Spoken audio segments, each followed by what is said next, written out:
Bonjour et bienvenue dans mon studio. Je vous présente une nouvelle série qui va s'attarder à des projets qui utilisent uniquement les produits de la trousse de base de Stampin' Up. Donc la trousse de base, vous pouvez trouver sur mon site le bon de commande de trousse de base pour voir tout ce qui est inclus là-dedans. Il y a vraiment quand même, on peut faire beaucoup de projets. Il y en a qui pensent que c'est très limité. Je vais vous prouver dans cette série de vidéos-là qu'avec uniquement les projets de la trousse de départ de Stampin' Up, vous pouvez créer beaucoup de belles choses. Il faut que vous sachiez que cette trousse-là, vous pouvez la personnaliser selon vos goûts. Donc, les jeux d'étampes, vous pouvez les changer contre des jeux de même prix ou moindre, qu'ils soient dans le mini-catalogue ou dans le catalogue courant. Dans le fond, tous les endroits où il y a possibilité de changer, où ce n'est pas en gris, vous pouvez adapter ça. Donc, changer les couleurs de tampons encreurs, les couleurs de carton, etc. Alors, on y va pour une carte hyper simple qui utilise le papier, la pile de papier design. C'est sûr que la mienne est très entamée parce que je les aime vraiment beaucoup. J'ai pris la pile, il y a 40 feuilles de papier, si je ne me trompe pas, là, la collection Brillant. Donc, c'est des... vraiment, si vous choisissez une collection de couleurs pour vos tampons d'encre, restez dans la même collection de couleurs pour vos papiers. Il y a plusieurs beaux motifs. Alors, on va y aller avec mon duo couleur préféré qui est vert olive et rouge rouge. J'ai pris mon carton neutre qui est tout ce que j'ai aujourd'hui, ce que j'utilise est dans ma trousse de base. Donc, comme je sais que je vais passer un ruban, j'ai tout simplement plié ma feuille, je l'ai coupée en deux. Et au lieu de la couper dans ce sens-là, je l'ai coupée sur la hauteur pour pouvoir aller passer mon ruban sans être obligé d'aller faire une entaille dans le carton pour le passer si c'était dans l'autre sens. Alors, je bricole avec ma carte qui est ouverte. Et là, je me suis dit que je pourrais aller prendre tout simplement des belles retailles de mon papier. C'est un de mes sketchs préférés. Donc, je pense venir mettre un élément ici. OK? Alors, je vais prendre mon snail ici, qui vient de ma trousse de base, pour aller coller rapidement. Vous l'entendez rouler. Et je pense que j'en ai plus. J'aurais dû le changer avant de commencer. OK, alors, le snail colle bien. Je vous dirais, je lui donne toujours une petite chance en venant appuyer assez fort après l'avoir posé. Je vais venir aussi, ça s'en viendrait comme ça. J'aurais le choix de l'autre motif de l'autre côté, mais je veux bien mettre les petits pois. On va faire une carte avec le jeu faire des petits gâteaux. Donc, je vais venir tout de suite. Ici, c'est un bout de ruban satiné, taffetas par exemple. Le ruban que vous avez avec la trousse de base qui est suggéré, c'est le ruban satin, 5/8 de pouce. On le suggère dans le murmure blanc. C'est vrai que ça va avec tout. Vous n'auriez pas de problème. Moi, j'ai été encore avec un neutre, le noir. Je déplace ça ici. Je coupe. Voilà. Donc, maintenant, on va aller étamper. Et je vais vous montrer un beau petit truc. Ça, c'est un des jeux d'étampes qui est suggéré. Vous n'êtes pas obligé de choisir celui-là. Il est très polyvalent. Vous pouvez également utiliser comme choix dans la perforatrice ce petit gâteau en kit qui est assorti à ce jeu-là. Donc, Stampin' Up pense à tout quand il vous suggère quelque chose. Alors, on va y aller aussi avec le bloc C qui est inclus dans la trousse de base. J'appuie presque 10 secondes pour aller faire une bonne adhérence. OK. Donc, je reste dans les brillants. J'ai mon tampon vert olive.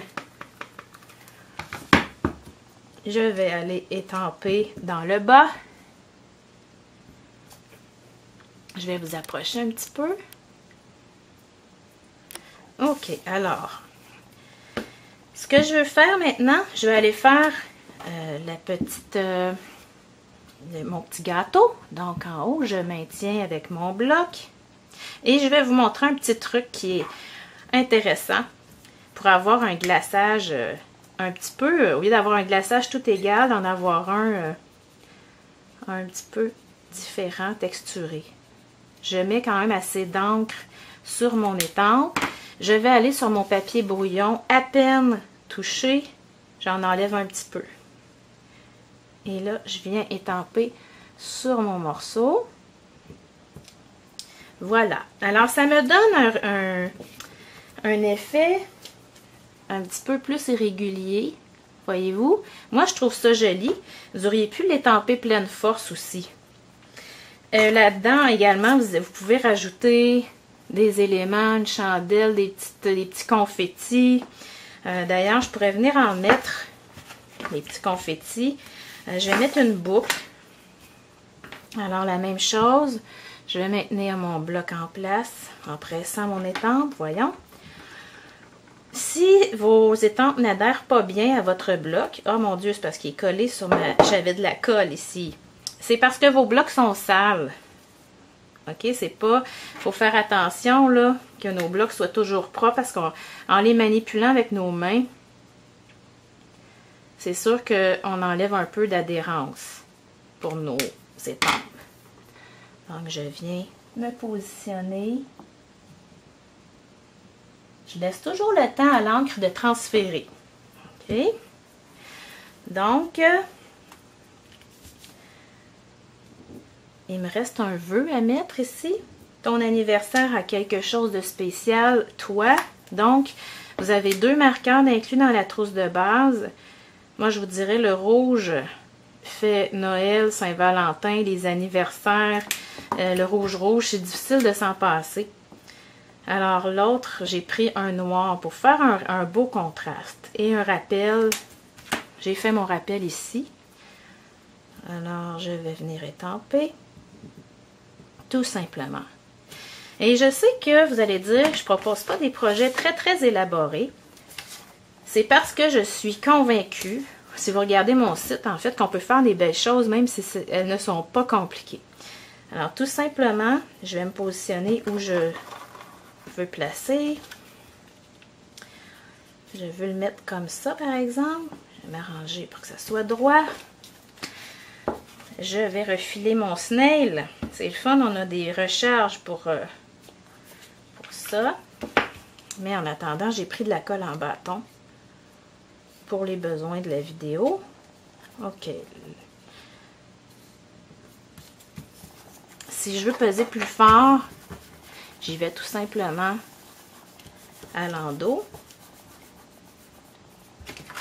OK. Alors, voyez-vous comme c'est joli? Une petite carte vraiment hyper simple. Dans la trousse de base, il y a également des belles enveloppes murmure blanc. Donc, les enveloppes murmure blanc qui sont calibrées pour bien, ainsi que toutes nos autres enveloppes, là, sont calibrées pour bien accueillir l'encre. Donc, vous avez les mêmes aussi beaux résultats sur les enveloppes que sur le papier cartonné de Stampin' Up. Et là, je vais vous montrer à pleine force d'encre sans aller étamper une fois sur mon papier à côté ce que ça donne. Voyez-vous, j'aurais pu le baisser encore un petit peu. Et puis, je vais venir rajouter sur celui-là pour faire changement un petit peu les petits confettis. Je vais faire un contraste. Encore là, j'aime beaucoup les rappels. Je vais y aller en noir tout simplement. Je pourrais rajouter ma petite boucle, mais je pense que comme ça, c'est effectivement un projet hyper simple, mais qui va être vraiment apprécié.